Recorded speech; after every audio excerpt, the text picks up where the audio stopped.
السلام عليكم الزينات، ان شاء الله تكونوا بخير وعلى خير.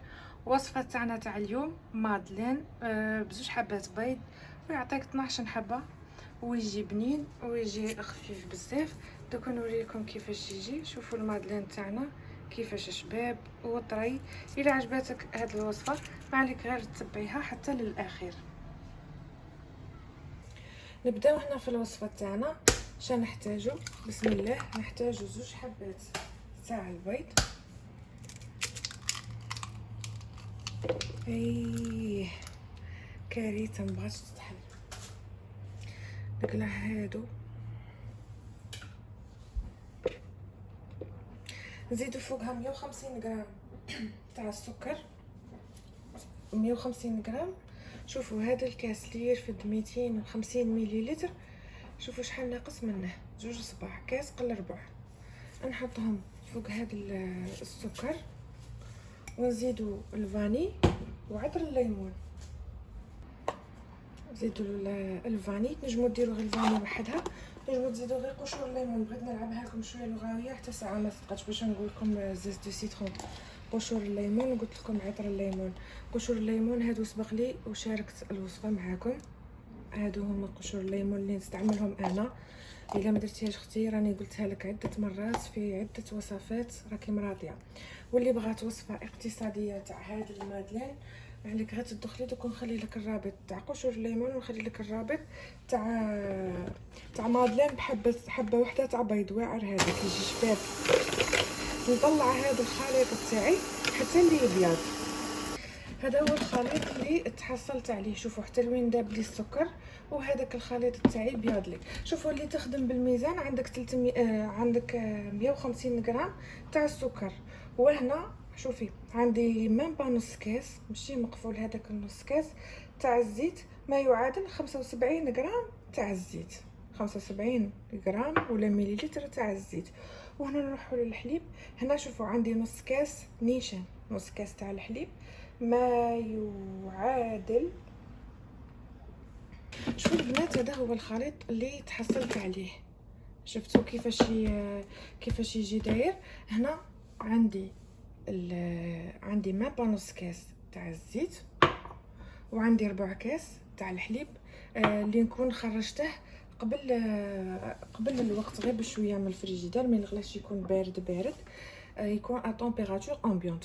دروك شنو نديرو؟ نبدو نزيدو في الزيت تدريجيا ونخلطو.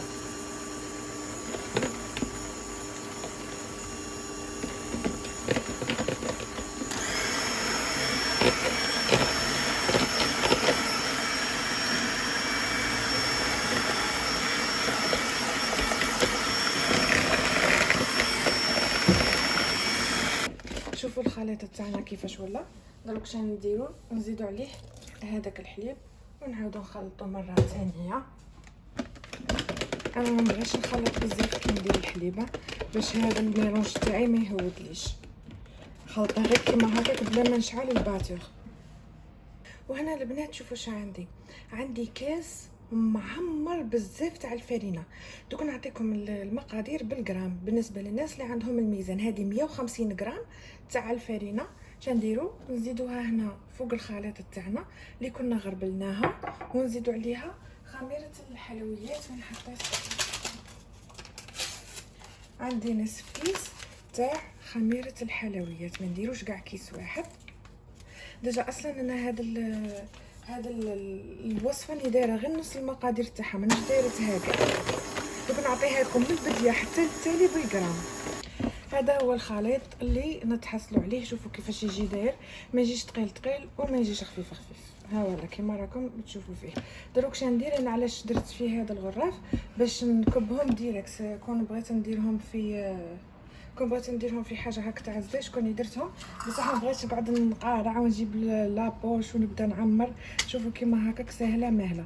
سمحي لي على الوصفه هذه امينه، ضيعتها لك. قلتي لي ديريها في دي كيسات صغار، رحت انايا درتها في لي كيسات كبار. الله غالب ما عنديش رانا الجمعه واش هاي الساعه 9 تاع الصباح، ما زبطش عليهم وين. انا ما لقيتش هذوك الصغار.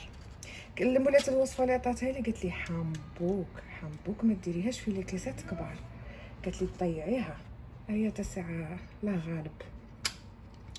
نعمرهم كيما هاك. وراني سخنت الفرن تاعي على 180 درجه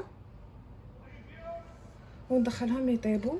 من بعد نقول لكم شحال داولي في الفور وكل وحده والفرن تاعها ماشي كيف كيف. هنا بعد ما عمرتهم داروا لي 11 حبه. هي على حساب ما قالت لي ديروا لك 12 حبه، انا ما داروليش 12 داروا لي 11 باسكو علاش لي كيسات تاعي كبار. دروك شنو ندير؟ نجيب شويه تاع السكر ونرشهم من الفوق. ما باليش ما قالتليش اسكو السكر الغليظ ولا السكر الرقيق. اختي انا رشيت السكر وصاي. امين اختي لا غالب ما قلتيليش. نرشهم كيما هكاك بالسكر ونديرهم في الفرن يطيبوا على 180 درجه. نشعل لهم من الفوق ومن التحت في رحبه، ولا ما عندكش هذيك لوبسيون تاع تشعل من الفوق ومن التحت، ما عليك غير تشعلي من التحت ومن بعد تشعلي لهم من الفوق باش يحمروا. هذا مكان. شوفوا البنات، هذا هو المادلين تاعي راه يطيب. وهنا بغيت نقول لكم باسكو نتوما قلتوا لي كيفاش طيبي به هذا لو فوغ تاعك. شوفوا البنات، انا هنا راني دايرته في شالور تورنونت، راني دايرته هنا. وكاينه هذه الحراره المتقطعه. وهنا راني دايرته 180 دوغري 180 درجه. وهنا انا من شالت له لا من الفوق لا من التحت، راني دايرته شالور تورنونت. هو يدبر راسه. ولا مادلين تاعي شوفوا كيفاش راهم يطيبوا، جاو حمرين وشابين. الله الله ما شاء الله. ودوك دروك نهضر لكم على المكونات باش كي ديروها تخرج لكم سوا سوا. بالنسبه للمكونات عندي 2 حبات بيض و150 غرام تاع السكر، وعندي عندي 75 مليلتر تاع الزيت، وعندي 60 مليلتر تاع الحليب، و150 غرام تاع الفارينه. هذا مكان. من بعد ان شاء الله كي ديروها نتوما تبغوا تضاعفوا المقادير باش تجيكم 24 حبه، ديروا 4 حبات بيض وكملوا المكونات ضاعفوهم. ولا ما بغيتوش ديروها تضاعفوا المكونات، ديروا غير هكاك 11 حبه ولا 12 حبه شويه صغار على هادو. ما عليك غير تديري المكونات اللي درتهم انا هنا صيبون راهم طابوا لي المادلين تاعي. شوفوا كيفاش جاني، شفتوا كيفاش جا. وهذه هي الوصفه تاعنا تاع اليوم. ان شاء الله تكون نالت اعجابكم وتجربوها. وما تنساوش الاشتراك في القناه وتبارطاجوا الفيديو اذا عجبتكم. نبقى نقول لكم الى وصفه جديده ان شاء الله. سلام.